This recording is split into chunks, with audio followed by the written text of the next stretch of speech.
Hello guys! Welcome back to my channel mga kapo, kakaibigan, kainuman at makahampasan. And welcome sa another video ng Kabagutan. But this time, let's turn your kabagutan into something na may matututunan tayo. Because today's vlog will be a tutorial. As you can see on the caption below, we will have the different most common interview questions or on how we are going to answer interview questions while we are applying or once we are applying to a call center company or a BPO industry. So, pagdating kasi sa mga BPO industry or call center company, they are strict when it comes to how you interpret, how you converse in the medium of or the language which is English. And this time, I will give you some of those questions na tinatanong nila pag ikaw ay ini-interview para sa iyong application. And actually, there are a lot of questions na itinatanong nila. But magpa-focus lang tayo sa most common questions na itinatanong once you are applying. And aside from that, kaya tayong ganito. Before that, syempre, hindi lang tayo sa communication skills. Once you are called for an interview, you must be presentable. You must look good, you must have a pleasing personality kasi character pa rin ang tutulong sa'yo para ma-convince mo yung mga tao or yung interviewer mo that you really deserve na makapasa on that interview.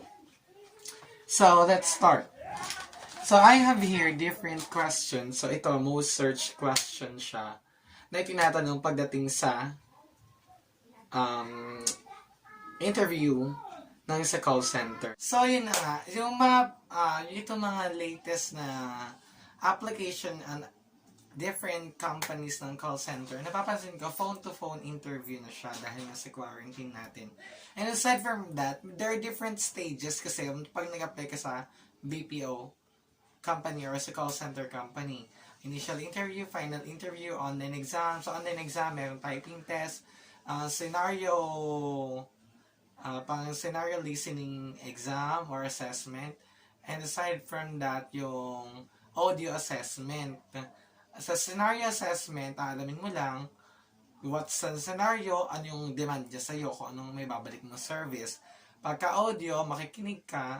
Pag nakinig ka, alam mo lahat detailed dapat. Example, nag-order siya ng pizza, large, itong flavor, itong ayaw niyang ilagay, gano'n. So, yun yung mga stages ng pag-apply. So, going back, punta tayo sa most common questions na ina-ask pagka nga nag-apply ka sa call center once you are in an interview. So, let's start this with this first question. So, the first question here is, if you became part of organization, what would be your reason? What would be your reason you would leave the company?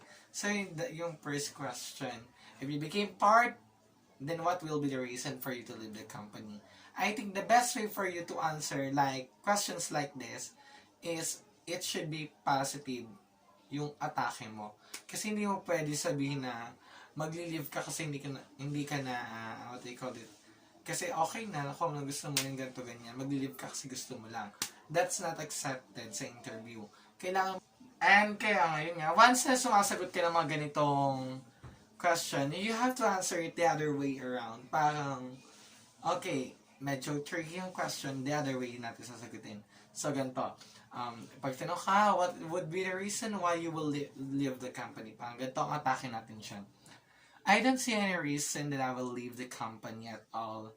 As long as I am growing, as long as I am gaining skills, as long as this company helped me to provide with my family, then definitely, I see myself years staying at your company. Parang ganon yung atake natin. Kasi, pagka ang interviewer, okay, nice way ng attack kasi, mahirap naman talaga mag-isip ng on the spot kada sa kumpanyang yun na hindi masamang pakinggan, di ba? And then you answer it the other way around. Next question. If you have past working experiences, then why would you like to enter the BPO industry if you have any career option? So, ibig sabihin sinasabi, kung may mga past work experiences ka, then why do you have to enter BPO industry? At this point, kasi sinusubukan sa'yo, kung sinasabi mo lang na spare time, parang gusto mo lang na matry, parang we have to look for your courage. Parang the best way to attack questions like this, pag sinabi na, why do you have to enter BPO industry if you have past working experiences? Explain. Explain to them that you love exploring skills, and aside from that, you love gaining knowledge.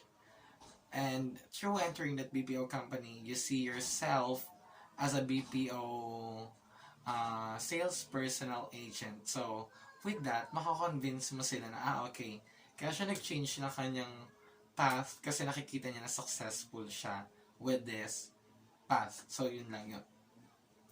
Next, how do you see yourself 5 years from now?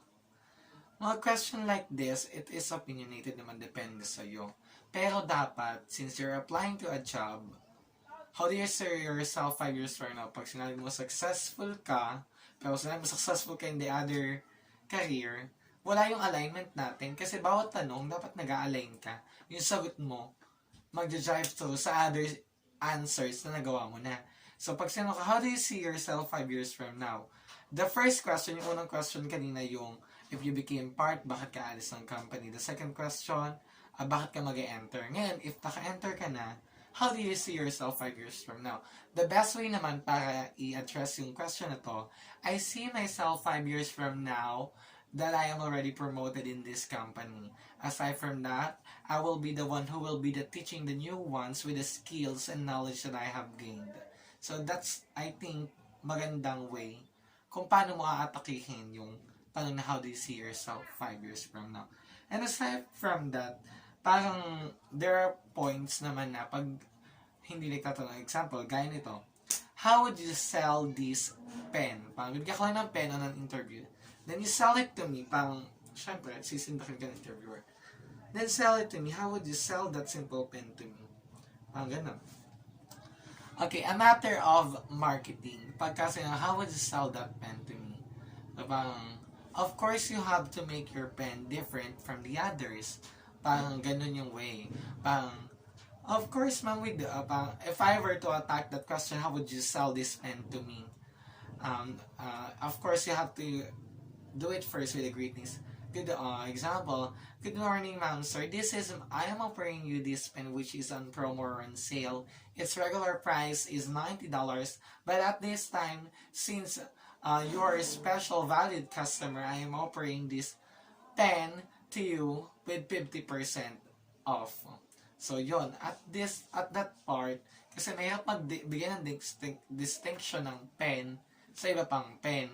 Simple pen lang daw. Paano ibibigay yung characteristics na ipagko-compare mo? So, doon ka umatake sa promo or sale na tinatawag natin para yung marketing strategy natin. Pwede.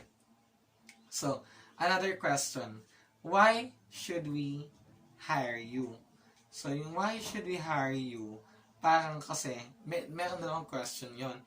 Pwedeng dalawang atake nito. The other one is the reverse psychology, and the other one is yung ito mismong literal question. Why should we hire you? And the other one are what are the possible reasons of you not being hired? So, yon. So, ibig sabihin, kung yun yung dalawa, magka-counter sila. Pwedeng itanong, hindi sila pwedeng parehas itanong agad-agad na sabay eh. Why should we hire you? That's the first question.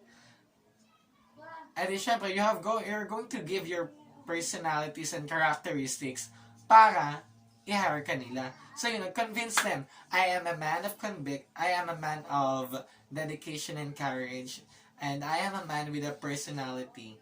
I believe that you should hire me because I can help your company grow faster, and aside from that, I can also be a fruitful and productive agent. That's it. Direct to the point. Ayaw nila ng paligoy-ligoy.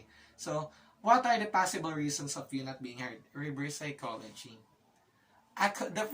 Nung first time na inaasa sa akin yung tanong na to, hindi ko siya sinagot talaga as bakit hindi nyo ako i-hire? Hiring kayo, di ba? Parang ganun, bakit hindi nyo ako i-hire? Hiring nga kayo, hiring.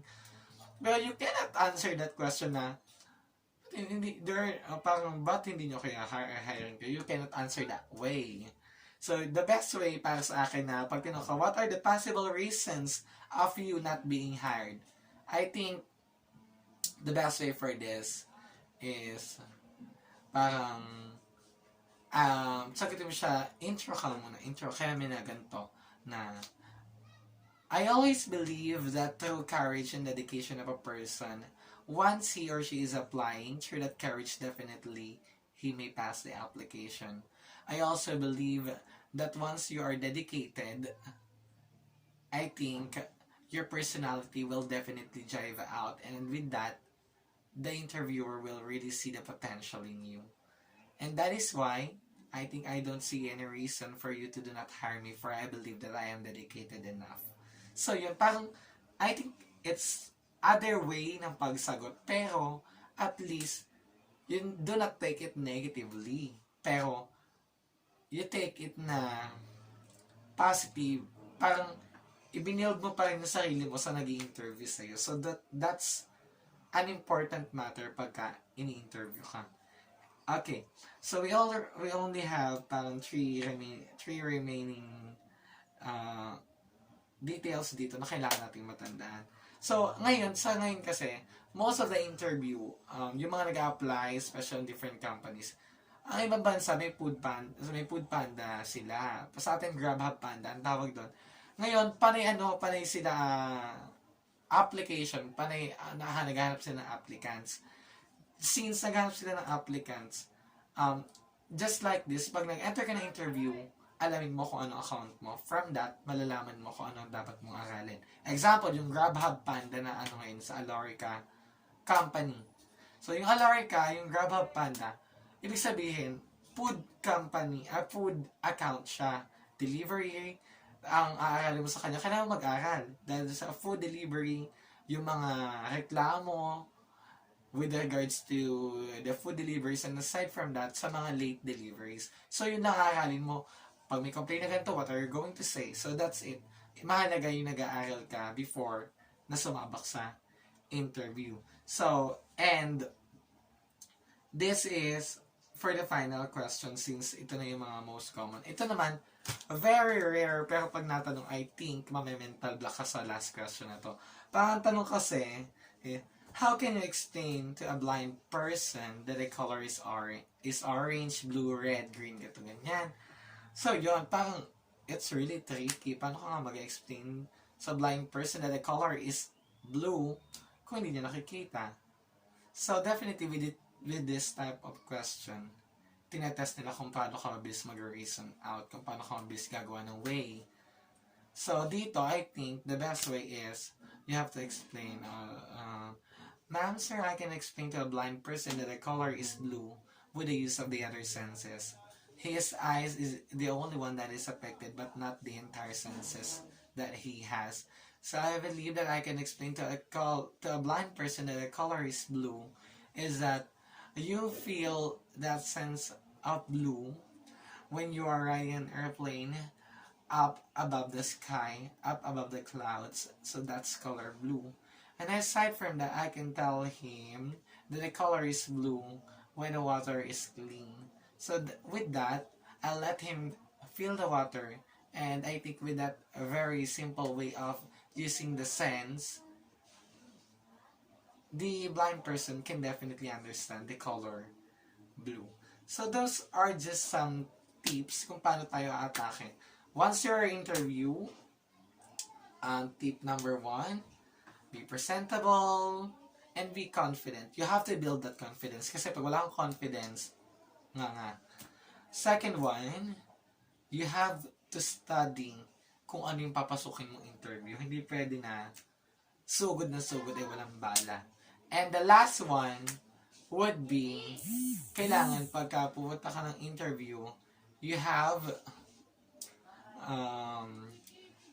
ready yourself sa mga possible na tanong. So that's it. Ayun lang yung mga tip na maibibigay ko sa inyo for now. And I hope sa mga nanonood dito, you learn something, you add something on your mind, And again, this is JL Montemayor Vlogs. Don't forget to like, hit the notification bell, and subscribe. Thank you for watching this tutorial.